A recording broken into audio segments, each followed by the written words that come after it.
I'm Glenn Wood. And I'm Richard Tadamir. We're psychotherapists based out of British Columbia, Canada, and you're listening to Deliberating Practice.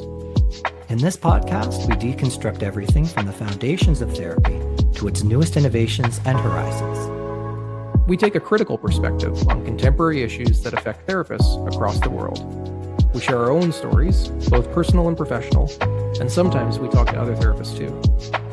We hope that this podcast can be like sitting with the trusted mentor you always wish you had, helping you integrate and make sense of our complex and exciting field. So sit back, relax, and enjoy the episode.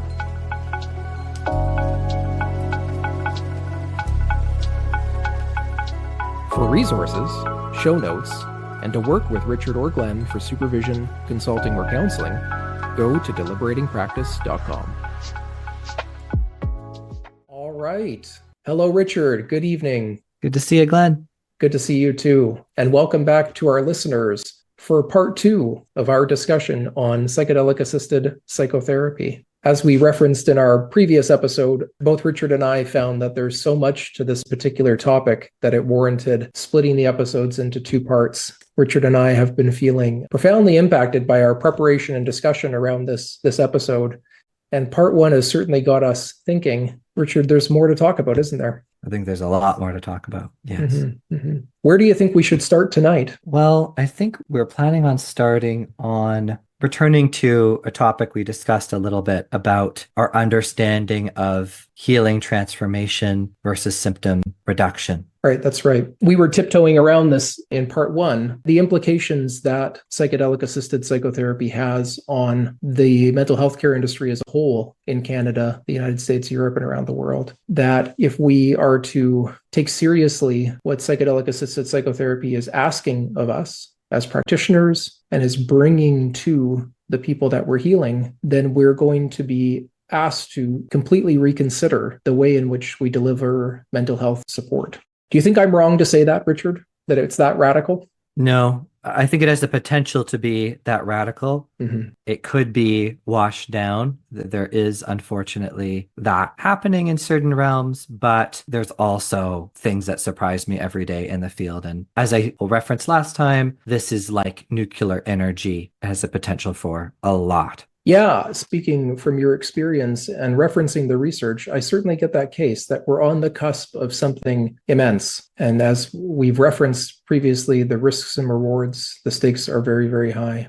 What do you think needs to change for this to be successful? Yeah, that's a complex question, but I think one piece of that is returning to the indigenous roots as much as possible. That's the heart, I think, of psychedelic work, or it should be, and spiritual roots. That could be existential work, Christianity, Buddhism, whatever is connecting to the client. There's great writers, contemplatives of all different categories. And for this to be, I think, successful, if we're defining success, if we're defining it only by money, well, that wouldn't be, I think, the best way of defining it. I think we should define it by access a bit as well. So right now it's quite dominated by white people, white males. It's been dominated in many ways, even in the 60s and 70s. So making it more accessible to including the voices of minorities, LGBTQ2SIA+ people, Indigenous people, all different types of people, including women more at the forefront. There's some great researchers that are big in the psychedelic field. This is going to be critical for us to get mass spread,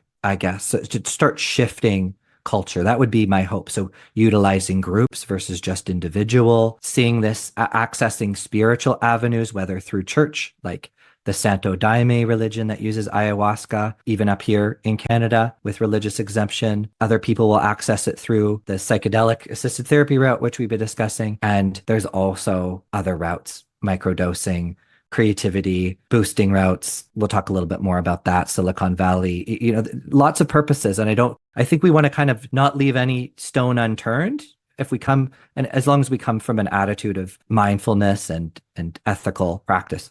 What I'm really hearing in your answer there is that psychedelic assisted psychotherapy brings us back again to some of the structural problems in our own system, that in order to be effective, we need to be resolving problems of representation in the structure and delivery of mental health care services, and that we need to reformulate our model. You made reference to shifting to more of an Indigenous perspective. I think it's so funny, Richard, that we keep coming back to our way of seeing things seems so problematic. Yes. Isn't it strange that all of this money and all of this work is invested into, I think, with good intent, developing an understanding of how to manage and support and treat human suffering. And yet, at least from our perspective, and perhaps from our listeners' perspectives too, when we start to really dig into whether or not we think what we're thinking about mental health is useful or how we're conceiving of mental health is useful, most of us feel so ready to discard it.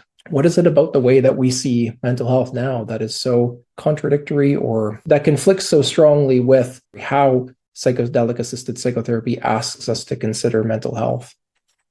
It's a great question. I was talking with actually a youth today. They brought up the subject around different types of drugs and psychedelics and what they thought they knew. And so I tried to provide unbiased advice and understanding that their brain is in a state of renovation, and certainly use for young adults, teens is certainly teens under 19, not to be recommended at this time. But I wanted to give them as best education as I could and a mutual collaborative discussion. And we talked about how the pathological model is leaving people feeling very defective. This is what I hear from, I think, many teens and other people as well. You're already very self-conscious at that age. I love working with teens when I have a chance to, because they can be very authentic and just kind of tell you as it is, and maybe without some of the extra filters that we have as adults. So it was very refreshing to have a discussion with them about this. And we ignore many of the strengths, many aspects now covered in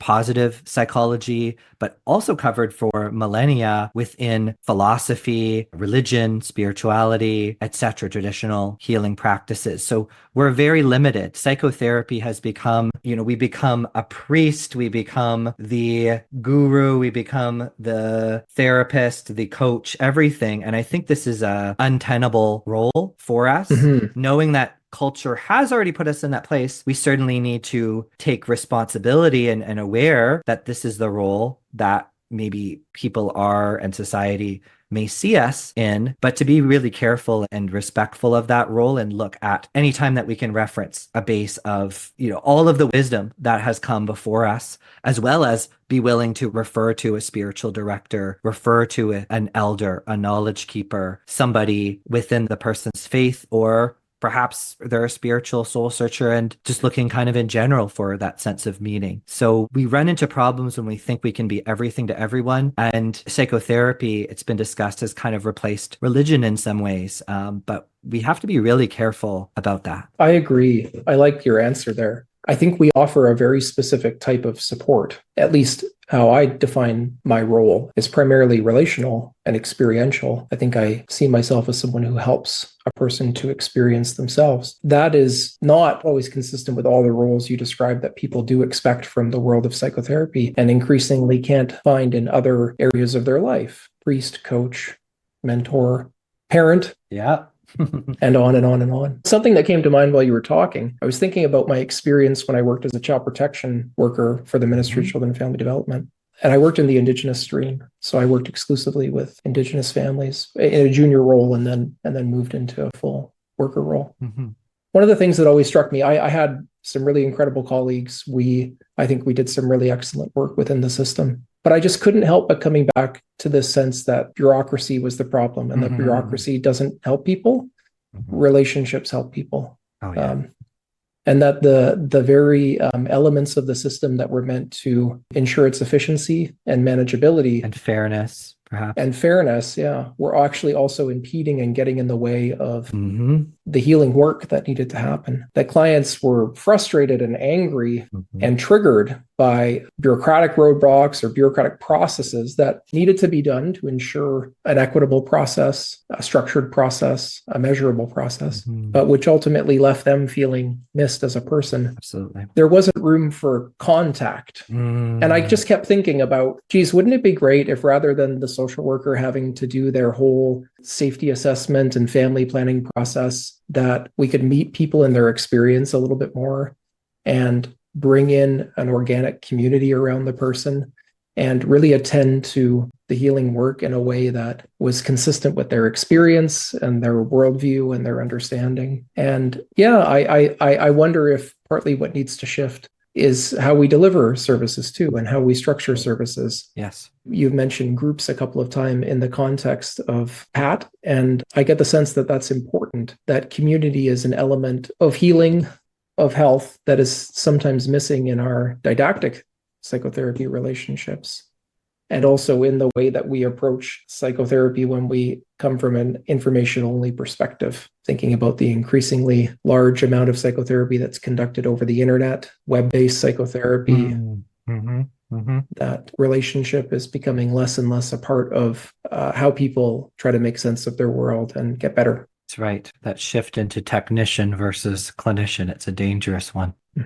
Yeah, because there's a real risk, isn't there? Or at least I think for people who don't understand the nuances of what makes for good healing work, maybe there's the assumption that the drug is what's necessary or responsible. Yes, yes. People do come in with that assumption for sure. What's your take on that? What would you say to someone who... Yeah, it's this idea almost of this magic pill, that it's a drug. And sometimes that's the most when I'm doing some introductory workshops or we're talking with doctors, right? They're thinking about the drug, the plant, in the same way that they would a painkiller or even an SSRI or NRI or something for depression, anxiety, and it works in a completely different way. And so they get, clients and having the medical system being kind of the dominant paradigm. That's where clients get some of their information. Some they just get from their peers, which can be helpful and sometimes not.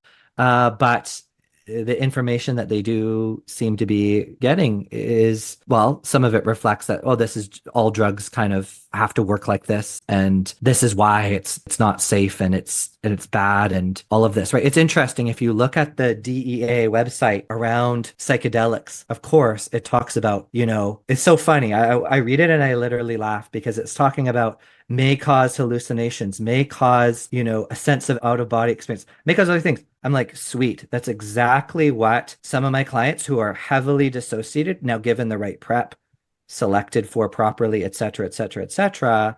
But what they've been looking for, chronic pain clients, et cetera, looking for their entire life. And without anywhere near the same kind of addictive potential, without anywhere near the same kind of drug interaction potential as many classic pharmaceuticals. I want to say, I think the transparency for the DEA's website is really good. I think it's important that they're explicit about what people can experience, but I get the implication that they're sort of maybe talking about like something that shouldn't happen, and it's like, this is exactly, what they're correct in what they say about many of these things, but like it's like the languaging and the tone is beware. Well, and also, if you are randomly, again, I think that's also designed for, and you can see it similar in Canadian Drug Talks Canada and stuff, is a person that is using on their own. They need to know some of that for sure. That's good to be prepared. But if left only with that image, not even a single discussion about its use in mental health, right? What the potential is for how it could be used safely.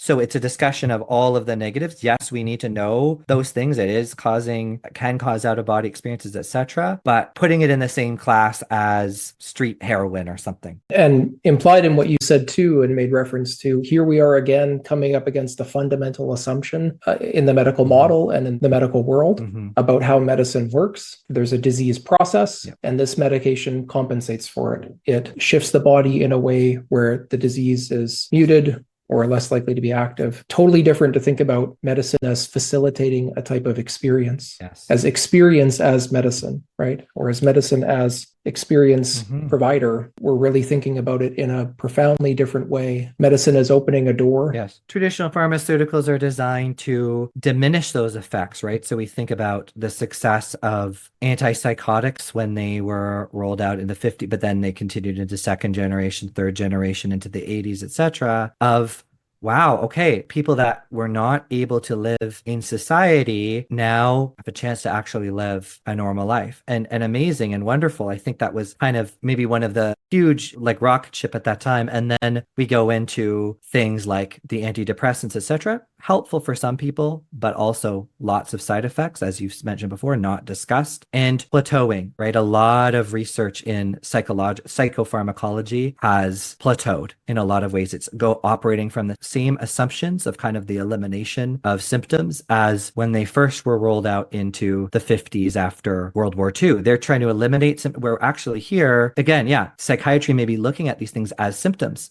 You're having an out-of-body experience. You are communicating to people or beings that aren't there, and they're given a pathological word for this when we actually want these experiences for particular purpose. The implication that the psychotic state that people end up in when they're assisted with psychedelics as a healing opportunity versus how we pathologize psychosis in everyday life says something. It's telling. I don't know if I said that quite right, but I hear what you're saying. And I know you've discussed too, we can't help but bring up Foucault and this idea of madness. Many cultures through time immemorial have the character of the madman as also someone of great wisdom. Well, in our culture, it's somebody to be locked away and to be scared of. And that person, the madman or the fool, also would be somebody in society that would be maybe the rare person that would be led into the king's court or listened to by people in authority, as much as they also were scared of this person too, right? They were challenged, right? But for dealing with the problems of today and the deep interpersonal and intrapersonal disconnection, spiritual kind of death or starvation that's happening, we need to welcome these challenging ideas. And even that word psychosis, right? It has such a negative, and certainly if people are falling into that state in their everyday life because of a genetic condition, it's an awful thing. I was just listening to a radio program today talking about the struggles that parents go when they're finding their son or daughter on the street, right? And untreated schizophrenia, how awful that is. And also at the same time, some of my clients that have been severely mentally ill are some of the most creative, spiritually wise, interesting people that I've ever met. I'm increasingly interested in considering psychosis as a compensation yes. for emotional wounding. It's kind of a trauma reaction, especially in vulnerable developmental periods of life. Mm-hmm. Yeah, taking more of a psychoanalytic position on psychosis as a compensatory mechanism to emotional pain and distress, and to consider the possibilities of treating it relationally. I know I'm not alone in that perspective. No, I think it's a very powerful perspective that could be a lot more positive. And then also part of treatment of those conditions, sometimes it's blocked by the person having a lack of insight, but also that the system has treated them sometimes very poorly, taken away any sense of consent. Maybe they are able to make some decisions, within confines of safety and gradually make some decisions. And then so they can kind of feel used and abused by the system and maybe in some ways understandably paranoid, right? That I'm going to be locked up, I lose my freedom. And well, at least when I'm on the street, I have my freedom. So there is some really big problems with our whole approach. I think there's been some discussion in the field of psychosis about people with things like schizophrenia have an internal logic. So some of the metaphors that they're saying, if we really look at their life and really understand their life, the metaphors have some level of wisdom. They make sense in some ways. Now, yeah, that's going to be very hard to function in a traditional capitalistic 9-to-5, 40-hour work week society, but to say also everything that they say is completely incorrect or just has no logic to it. It's a different kind of logic. There's an inner coherence. Yes, well said. And I'm going back now to, again, what we're focusing on. Yeah. How do we reconcile the fact that we're essentially inducing a psychotic state for some people in an effort to heal them and pathologizing a psychotic state in others and seeing it as a disease? Yeah. Again, we're challenged to reconsider the way that we approach human experience. Yeah. Could it not be the case that there's opportunities within the experience of the psychotic and that it has more to do with our defenses and our concerns around experiencing ourselves in an unstructured way that prevent us from really reaching a certain type of suffering person? Yeah. And I would say a good way maybe of understanding it is just an image that comes to mind right now is if you're making a Venn diagram and you have psychosis and some of the characteristics like difficulty with communication, hallucination, some of those things are going to be in the middle of that Venn diagram circle, overlapping with what we would call a ego dissolution state, psychedelic state, extra normal, collective unconscious, many different words, right? So some of those things are going to overlap, but psychosis definitely has some elements that the psychedelic state has, the supernormal state has, and the supernormal state has some things that psychotic state doesn't. So it also, we have to be careful to say that they're not exactly the same thing. Certainly, yeah, and I don't want to equate them, but again, more just the use of psychedelics asks us to consider the way in which we approach experience as outside of what we understand as the quote unquote, see my bunny fingers Yes. here, Richard, normal Mhm. spectrum of human experience. Absolutely agree. Yeah. You mentioned access as another important topic, kind of the question of who should have this treatment. Yes. What are your thoughts on that, Richard? I think right now it's being looked at in a very narrow way. I understand MAPS has been quite responsible in helping bring the psychedelic renaissance forward, Multidisciplinary Association of Psychedelic Studies, and laying out a framework first with MDMA to allow the legalization of, or at least legalization maybe in a medical context, of multiple types of psychedelics. However, that is going to be very limiting. So it excludes it's for spiritual, ritualistic purpose. It excludes it for one's own exploration, right? Community, bonding, excludes it for problem solving. Some of the research by James Fadiman, as just literally he was receiving the cease and desist by the Drug Enforcement Administration in the States, kind of in the early 70s, was getting into some amazing research into creativity, mixing people from all different professions across racial lines, gender lines, etc. You'd have psychologists, salespeople, blue collar workers, all different types of people, and astrophysicists following kind of a problem solving process while using LSD or psilocybin.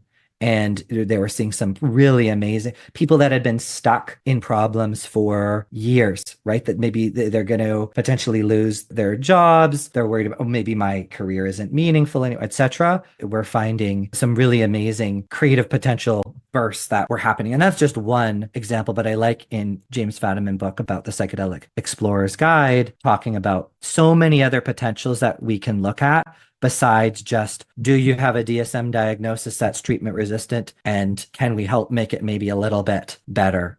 Right. That's one of the risks to equity, or one of the ways we might hobble the potential of this treatment is to confine it still to our medical model of human suffering and leave it exclusively to lock it behind diagnoses. We might say leave it exclusively to those who match certain criteria. And you're implying that that will leave some of the potential of this treatment on the table. And maybe treatment's not the right word. Yeah. Some of the potential of this medicine. Yes, sure.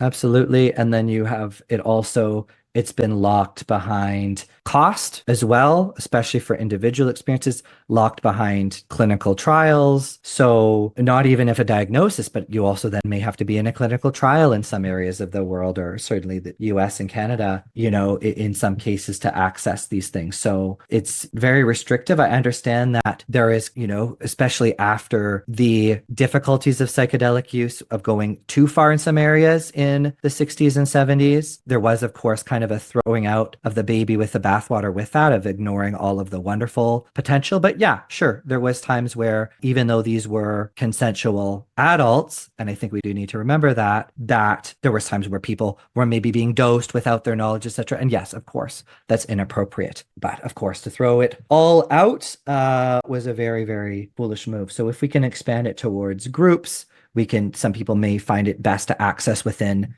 their spiritual tradition. We need to see that there's different types of people and they need to access it in different ways for it to be the best effect. Where, again, we're asked to press outside of our medicalized understanding of human suffering to consider other ways in which people might be helped. You made reference to access being locked behind clinical trials. I suppose we're still in a period of initial exploration. I don't necessarily think it's a problem that the rollout is slow and that research is being conducted in an effort to demonstrate safety and efficacy. And I expect that as time goes on, there will start to be pathways by which people can access this treatment. That's the hope. That's the hope, is that there would be pathways like patient rights groups like Therap's still talking about, potentially a person being able to, and I don't know if they go so far themselves to say this, but this is what happened in cannabis, is the patient being able to grow a certain number of plants themselves. Why can't they grow psilocybin themselves?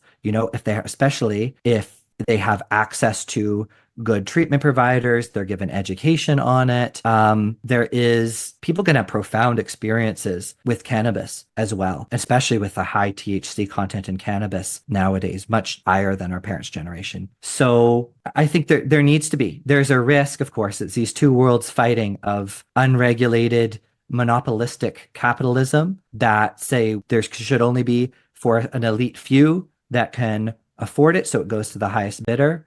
And then there's, wonderful doctors and therapists. There's kind of a medical model piece, which there's a lot of good in there, but then there's also a step further around the legalization of all drugs. And then there's like patient rights organizations too. So for those who need it, how can they access it in maybe less restrictive ways? Right. So there's a whole spectrum that we need to think about. And maybe I would suggest in these times that, and we're seeing that, is there's some experimentation of each of these models where people on the downtown east side are given, safe access to drugs in some certain programs that they have, because this is reducing their use of overdose, and hopefully they're connecting them to other resources as well. So there's a whole spectrum of different ideas around decriminalization to legalization to medical use only, etc. And of course, there's lots of pros and cons to each of those arguments. That could take a whole other episode, but I just want to locate that maybe there needs to be those experiments to figure out which seems to be safe. And maybe there's, like so many things, a single model usually is not the answer to everything. So when we explore different models and test them, we can learn about the pros and cons of each, and for what person, what population, what issue, and maybe match it the best to that person or group. I think what we're learning right now from the contemporary research is that the setting and the relational foundation are most important. And that's consistent with the Indigenous use of this medication as well. Mm-hmm. That without speaking for Indigenous people here, because I can't say that I really have a lived understanding of that use of the medication, I nonetheless appreciate that the ceremonial context is often similar, that there are certain, kind of relational dimensions that are essential for a particular type of experience, and that there's often a reverence and respect for the medication. Yes. And a particular setting that goes on. I'd be curious to understand more about what kind of experiences within a person or what kind of problems will end up being warranted. Because I know right now that it's a little bit haphazard, isn't it? It's that individual researchers have sort of gone, well, look, here's a situation that we can't seem to treat with anything else. Treatment-resistant PTSD, for instance, or treatment-resistant depression. We've tried all of our conventional treatments. What if we do this? And lo and behold, it's demonstrably effective. But that seems opportunistic. That seems to just be utilizing this medicine as a last resort. Mm-hmm. It could be the case that this medicine is applicable in a much larger number of circumstances than we're currently open to exploring. Definitely. Including preventative, right? That this is the whole idea of microdosing, is that perhaps the world's largest microdosing study was, I don't know whether it was its initial results but a huge chunk of its results were released not too long ago. You can see some of this on microdose.me. There were some great Vancouver Island University researchers involved with this as well, including Pamela Crisco, a psychiatrist. And we're seeing what was interesting about this data. It was collected by the individual user right into a crowdsourcing platform and describing the wide uses of why they microdose. And in other studies too around microdosing, we're seeing that potential for shifting our very reactive view of medicine. Again, great if we have a gunshot wound, I want to go into a great trauma center and get urgent care there. We do that very well, but very poor at preventing things like diabetes, preventing depression, very poor in lots of areas of preventative medicine. Indigenous people always thought about prevention very, very carefully. And also, it was necessary to think that way because you have limited resources. Your community is all you have, but we can learn a lot from them. And there's healthcare systems like in Costa Rica that are reflecting this kind of preventative medicine approach. So perhaps for some people that aren't contraindicated otherwise, that being able to prevent a deep depressive episode by using microdosing, something like psilocybin or LSD regularly in very small amounts, 1/10 to 1/20th the amount, this could be very transformational. Is there a lot of money in it from our reactive kind of capitalistic pharmacological big pharma model? No, there isn't. I'm sure big pharma will find a way to make money out of this too, but this is a necessary shift too for our healthcare system to survive, is to move more into preventative health. We know that there's been different studies that $1 spent on prevention is something like $10 saved. And that number varies depending on the study, but it's a huge value. I think that psychedelic assisted psychotherapy proposes a tremendous cost benefit in terms of, first of all, just the degree of effectiveness it seems to have, which can prevent the need for long-term and expensive treatments or prophylactic antidepressant use. And then, like you said, also the preventative dimension. If we can stop people from getting to a place where they need that kind of treatment in the first place, that's incredible. And of course, we know the research demonstrating the relationship between mental health challenges and physical health challenges. We know that if we can help people to feel safer in their experience, to feel more well psychologically, that translates into greater physical health as well. Couldn't agree more. Mm-hmm. Well, should we bring this back to us now? Let's bring it back to us. Sure. I think, Richard, in our last episode, we talked a little bit more about your experience in the context of your psychedelic assisted psychotherapy that you've done yourself, and then working alongside patients and supporting them through their experiences. I've also had a couple of psychedelic experiences, not in the same way that you have, but I think I bring the unique experience of having had a bad one, a bad trip, a very difficult trip. And we agreed to talk about that tonight, which I'm looking forward to. Truth be told, I haven't talked about it probably as much as I ought to have. It's something that I did seek some support for after the fact, but I found it very difficult to find the kind of support that would have honored the experience. Yes. I think that the kind of treatment that I ended up receiving was inappropriate. I went on antidepressants for a while, and that created a whole other set of problems in my life. Yeah. And in addition to the weight of the ego death that I suffered while under the influence of psychedelics. Not everybody needs to be a psychedelic assisted therapist, but to have the basics and to be friendly towards it so that they can help validate clients' experiences and not just have this, this is pathological and throw away the key, helping them potentially derive meaning from it and recognizing, that there were significant challenges in it and facing that together. Certainly. I mean, that's just that the experience was so profound. It was so deep. It touched me at a level that was immense. And I lived firsthand through the experience that I don't think our medical system was really prepared for that. It certainly wasn't willing to meet me in that. I did find a sympathetic counselor that I worked with for some time, and I found that helpful. They were sensitive and supported me to a degree through the experience. But I think a part of it for me was that it was just so big, it felt impossible to approach all at once. I returned to a state of defensiveness and dissociation around the whole process because I just simply couldn't take it in all at once. But that being said, you can't unring a bell. You couldn't integrate it. Yeah, that's right. That's right. But I was going to say, and that being said, I can't unring a bell. It's something that I feel has never really left me. And I wonder if it's not driven me down this career path further into the helping professions. If it isn't a large part of my interest in working with people with grave illness and from an existential framework, I think that it did change a lot and opened doorways to me nonetheless. Even though it was challenging, it may have been transformational too. Oh, certainly. Yeah, there's no question that I was forever changed by the experience. I did it alone.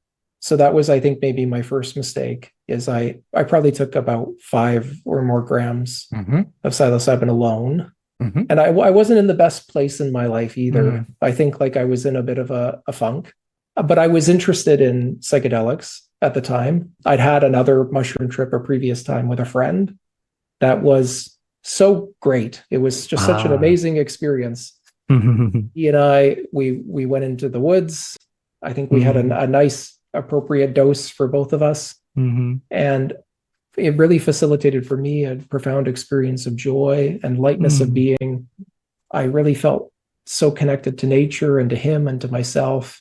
Mm. There was a profound sense of peace that came with that experience. And then an abiding sense of peace that came after for about 6 months. It was really Mm. lovely. Wow, that is. So I understood psilocybin as a friend, Mhm. but I don't think I quite appreciated what it could bring to me. Yeah. And I mean, right away, as soon as the trip started, I knew it wasn't going to be a good one. I was filled with anxiety. Mm. I was having more of a hallucinatory experience that Mhm. I had had on Yeah. my previous dose. So I ended up going to a friend's house. I walked quite a way, actually, and that was an experience in and of itself. I bet. And my friend was great, very good friend of mine. And he sat with me through the experience. And then we went for a walk in the woods because he lived near the woods. And things just intensified, though, when I was with him. And there were a couple of things I remember about the experience. It sort of came in two stages. The first was I had this sudden, profound sense, oh, I'm feeling some anxiety even as I talk about it. It was so real for me, Richard. It was so real. But I had this profound sense that everything in the universe, really everything, the whole, like anything that existed, was just a consequence of kind of certain conditions coming together. That everything, there was no essence to anything, right? Everything was kind of a consequence of everything else interacting with itself. I had this sense that my life could be completely different if things had just gone, if a certain set of conditions were just a little bit different. I had a real sense of like who I am isn't so fixed, that I could actually feel and be very different. Yes. If a certain set of conditions were different. And you made reference to the fact that I was a Buddhist. Yes. The way it came out for me was I imagined and I understood it as if things were different, I could just as easily be a deva in a heaven realm or a demon in a hell realm. That's how I kind of understood it in the kind of 5 realms in Buddhism. And that was a bit of a liberating thought. That was a bit of a liberating experience. I had this sense of, oh, I'm not who I think I am, maybe, right? And there was a sense of openness that came with that I wasn't so fixed as I thought I was. Things weren't so fixed as I thought I was. There was a kind of possibility that came with it. And then my friend and I, we climbed this bluff, and I remember sitting on this rock, and I had this sudden sense that I didn't exist, that I wasn't real, that everything that I identified with, everything I understood to be myself was an illusion and wasn't real. I suffered a profound and significant ego death. Yes. And it was pretty horrifying. I wasn't ready for it. Yeah. And my friend says to me to this day, he said, I've never seen you so horrified. You looked horrified. And that was the peak of the trip. So we walked back to his house. He put on Women in Songs 3 for me. Nice. Well done. Yeah. And then he took me home, and I was incredibly sensitive after that experience. I bet. And incredibly unwound. I tried to play some Skyrim to relax, and I remember killing an enemy in the game. Yeah. And it shocked me. I went, oh my God, I know what that's like. I know what it's like to die, and I couldn't do it. I had to stop playing. I felt that raw and undefended to the reality of what that meant. So the immensity of that, Richard, it was a lot. It was too much for me to handle. It was too much for me to dissolve all at once. And so I was very conflicted by the experience. I think it was kind of traumatizing. Wow.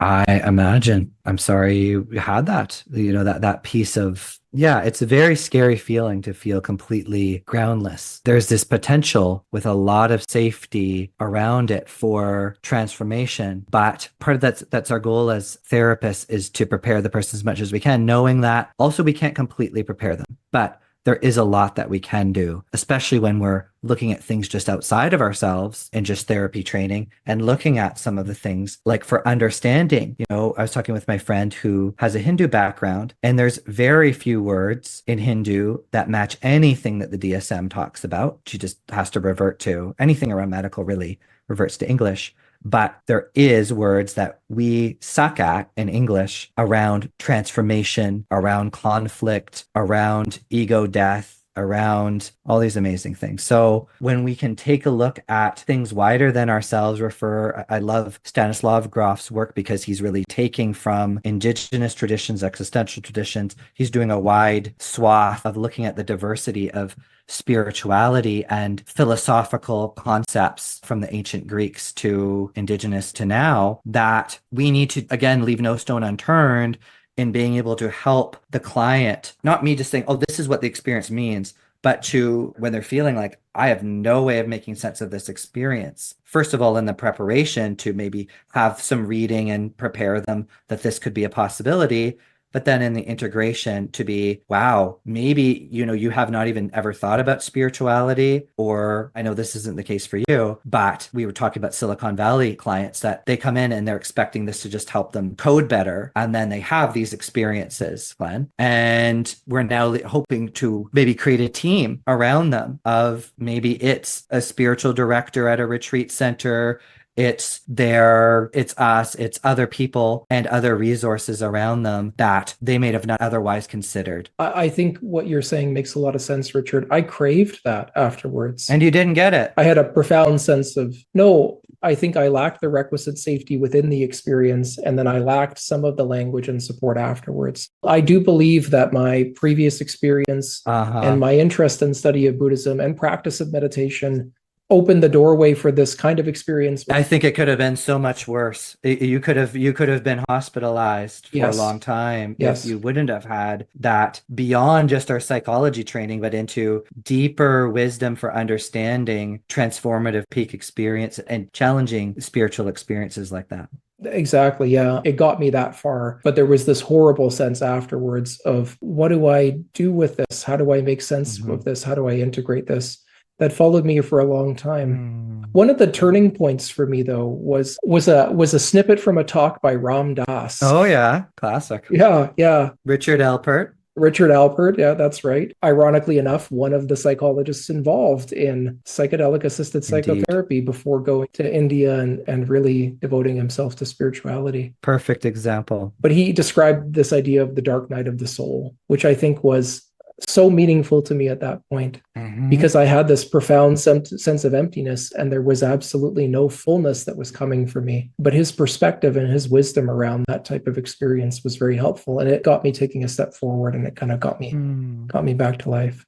So that's good grateful for that. And I think my experience speaks nonetheless to some of the risks when the conditions aren't right. There's a part of me that wants to say I abused the medicine, and that's maybe why I had the experience that I had. I don't know if that's quite right. I don't know if the medicine is malicious. Yeah. But I know that some of the conditions that would have helped me to have a safer experience weren't present. Yeah, that's fair. Then again, we're back to one of the important components of this space, which is good aftercare and people having the requisite understanding to join a person in the experience, even if it's a negative one, and support good integration after the fact. Yes. There were a couple of people I met in the medical system when I was getting help that were more helpful. And one of them was an emergency doctor. And he said, oh yeah, man, I had a bad trip once in Thailand and I kind of felt like I died too. And it was rough. And his empathy actually meant a lot to me. Yeah. And then I met a psychiatric nurse too. And he said something similar. Oh yeah, I tried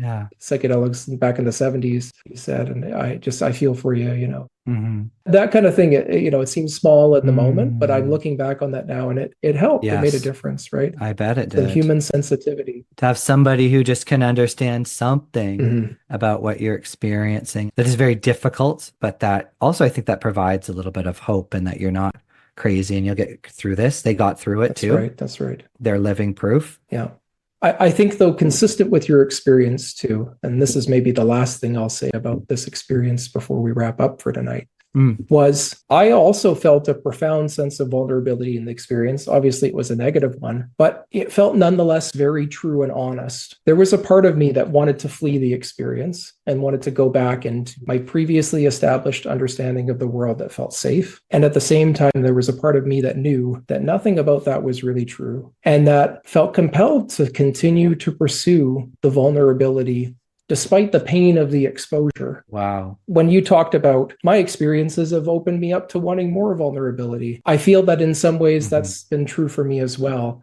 that I became closer to a problem, in this case, the problem of mortality or the emptiness and meaninglessness of the universe.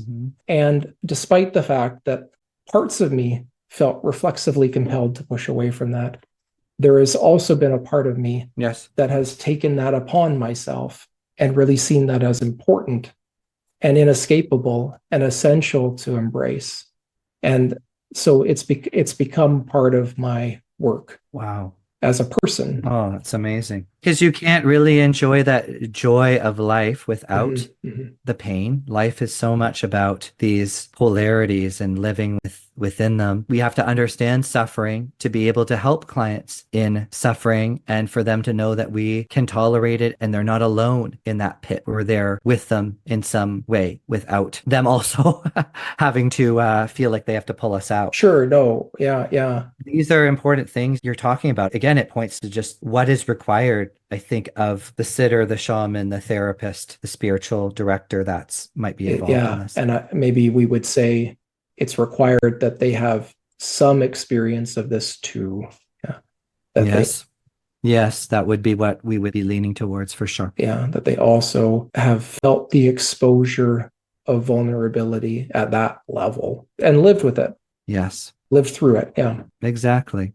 Well, thanks for holding space for me to share that experience, course. Richard. I hope it was meaningful to our listeners as well and added to our discussion of this topic tonight. We talked about finishing by envisioning the future, Richard, and I know that this is a topic so near and dear to your heart. And so I'm curious how you imagine this unfolding as research continues and this becomes more and more available or more accessible or is rolled out in different programs or through service organizations.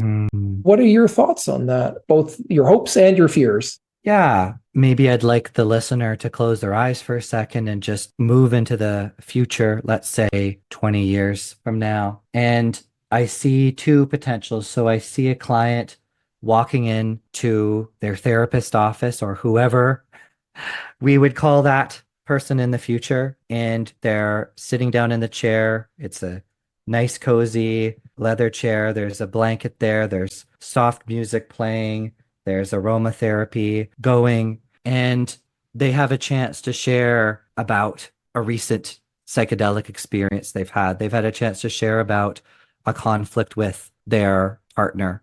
They have a chance to share about how during, an experience, their psychedelic experience, that they thought that they were dead, maybe similar to your experience, Glenn. And the therapist being able to hold space for that, about maybe the therapist being able to easily work with them or refer them, whether in that space or in their home or another setting, without fear of some major legal reprisal, that this is just standard curriculum, that therapists have been trained in this, and they or a trusted colleague could be able to guide that person to have further insight through microdosing, through maybe the person has supplied their own plant and doing a therapeutic high dose experience, and that this is becomes something that's people use. Maybe it's a couple times in their life. Maybe this is during certain transitions, or for some people with chronic depression, that this is something that they can use every 6 months or a year, and that we have this available as a regular tool for us, that we can talk about spiritual aspects of sexuality, spirituality, ethics, vulnerability, just as easily as we can talk about the list of cognitive distortions. And so that would be one potential future where there's patient rights. People have legal access to these drugs. They have good education about the drugs, all the way beginning from age appropriately throughout grade school. And then maybe the listener can close their eyes again and imagine a different kind of future. This, I think, is a future that maybe we would like to, maybe the work on this podcast will help steer us away from this. But one that we're going into that therapist office and we continue to be judged. It's not really understood. Governments do, rise and fall, and conservative and more liberal, governments rise and fall through this, but there is still significant fear. If there is access around it, it's an access around only the potential of, for certain people, Do you have enough money? There's a screening around how much money are you making. There's a screening around how you access it is through $1,000 pill, like unfortunately, like sometimes that's accessed now. And this is highly monopolized, that there's only a certain stream. So it's a command and control kind of worst aspect of a capitalistic system, that it's either fully banned again in some way, which I'm doubtful. I think that will happen, but it's restricted to people with enough privilege, enough knowledge, enough money that can find somebody friendly enough maybe towards them to connect them to somebody that costs several $1,000s. And this will really limit the potential of these very powerful substances for community healing, transformation, spiritual insight. Maybe like in Alberta, there is the restriction of psychedelics to only a psychiatric facility, which I have major issues with, because psychiatric facilities can be very scary places. The setting can be very cold, very clinical, very dehumanizing, and is not what is even recommended in the clinical trials, which should be a very warm, kind of spa-like setting with a lot of support and recognizing the holistic nature of individuals, the spiritual, emotional, positive psychology, all these different aspects, versus you're sick and here's something because we don't know what else to throw at you. And we're so scared of what this thing can do that, you know, the only way to access it is in a psychiatric facility. And I worry about that fear and pathologization of staying in the people that are using that, even maybe well-intentioned people, well-intentioned psychiatrists, etc., that also is going to transfer on to clients as well. So these are two futures that I think could happen. Is there other futures? Sure, absolutely. There's a future maybe of legalization of all drugs, right? And in countries like Portugal, a decriminalization or legalization, other countries, that we can look at that, right? And of course, we have to take the cultural context into account, because that may work easier in some countries than others. And a lot of attitudinal and systemic shifts would need to happen for it to be, I think, safely and responsibly used. But I want that to be a bit of a thought experiment for the listeners to think about, what type of future are they contributing to? I talked about virtues ethics in the first episode. So think about every decision that we make leads us towards closer to the type of person and type of therapist that we want to be for ourselves, for our clients, or farther away. And those decisions also have a ripple effect in affecting whole systems. I think what's fascinating about those futures that you described, Richard, and I think they're so compelling and possible in unfolding in either direction, but I feel as though they bring us right back to the heart of this podcast in general, the humanistic ethos that we have, the impetus we put on sensitively hold and compassionately holding human experience, no matter what it is, vulnerability, and challenging our colleagues to be as undefended as we can to the experience of the people that we're trying to support, and seeking radical transformation, human unfolding growth. Certainly, the first future that you envisioned seems to hold all of that. I was moved when you described that possibility. I could only imagine living in such a space where I could have the sensitive and compassionate human attention that I feel I need sometimes around difficult experiences. And I imagine our listeners likely feel the same. Wouldn't it be great if all of us had someone we could go to who would meet us in any experience that we're having? That's our wish for all to leave the listeners with, indeed. That's right. And I think that that's the spirit of what our project here is about as well, is about trying to support within our industry that as a possibility. So I so appreciate your creative envisioning of the future, Richard, and everything you brought to these 2 episodes that we've completed, all of your knowledge and experience in psychedelic assisted psychotherapy. It's clear the impact it's had on you in exciting and evoking something profound and very positive. And I hope that our listeners picked up on the light that I experienced emanating from you as we went through this episode, this kind of process of building these episodes together. Thank you for your profound, sensitive, critical questions. I think they really allowed us to bring a good depth to this topic. Well, I'm very happy to talk with you about it, Richard. Talk to you soon. Take care.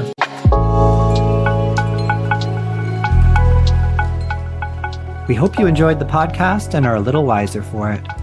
Thanks for listening.